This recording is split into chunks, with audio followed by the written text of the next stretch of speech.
We're a little more than 2 weeks away from the last trading day of 2019, and so far the S&P 500 has gained almost, can't be right, 25%. Let's find out how much further this bull can run into 2020. For that, let's bring in David Bailin, Chief Investment Officer at Citi Private Bank. He's unveiling his outlook for the new year.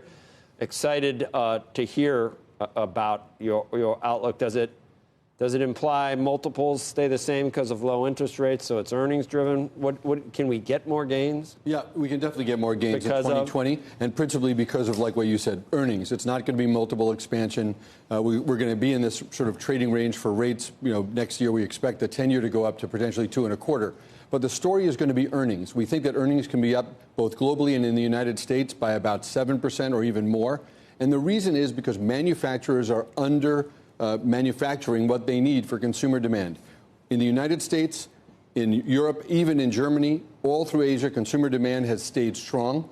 And really what we're seeing now is the need for that manufacturers to fill the supply line. Resupply everything. That's exactly right. And when you take a look at the data, the gaps are very significant.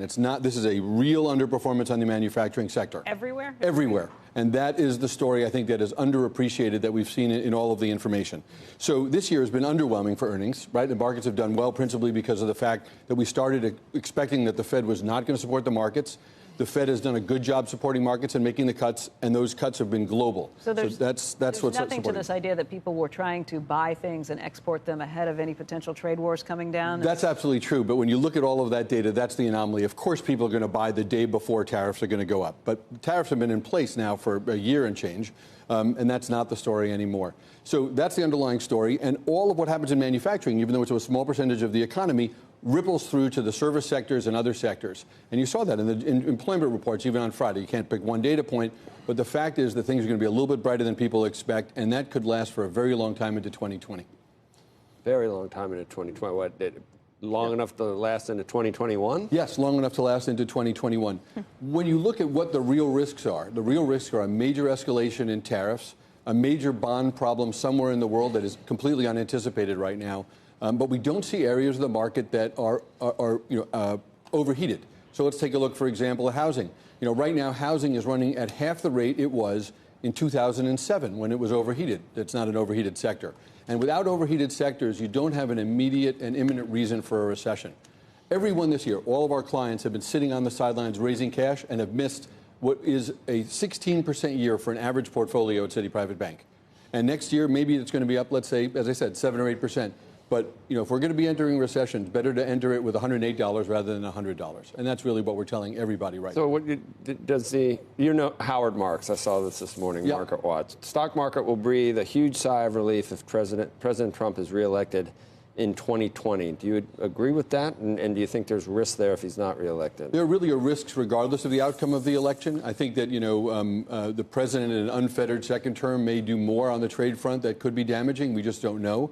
That will really be determined this year based on whether or not he comes to any agreement whatsoever with China. He said this on CNBC, actually, is what Howard Marks made those comments at the Goldman Sachs Financial Services Conference in New York. So he said it yesterday. So CNBC already said it. So so you see risk either way then? Yeah, I see risk. We're going to go through some type of major changes in that. Well, let's say it's not Trump.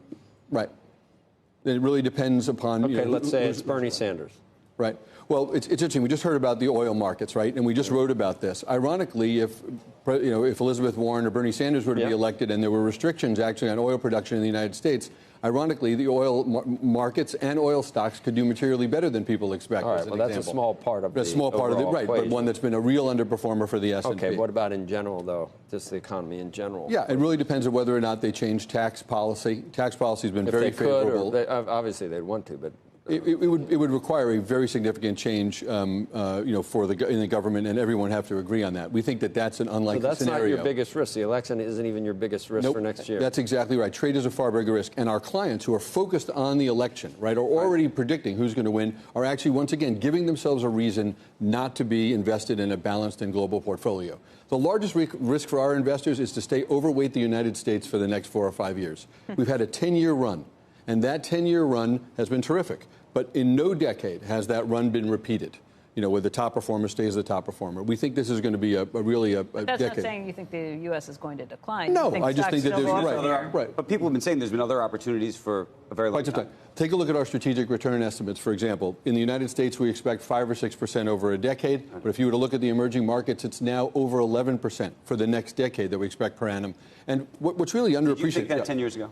No. We didn't, actually, but the data actually, if you were to look back at our valuation models, which, again, are 5 to 10 year So models. where else, when we go somewhere else to invest, you may be investing in a place that's already elected Bernie Sanders half the time.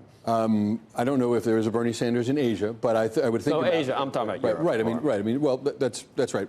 Europe is a place where you can actually find dividends and dividend growers, companies that are going to grow earnings and grow dividends, and at much lower valuations, also that have exposure to global markets. We like those very much. So there are things to find in places. That's how you want to build a portfolio. Finding valuations, getting paid in cash, and I think that this is a time when people really underappreciate the ability to do that.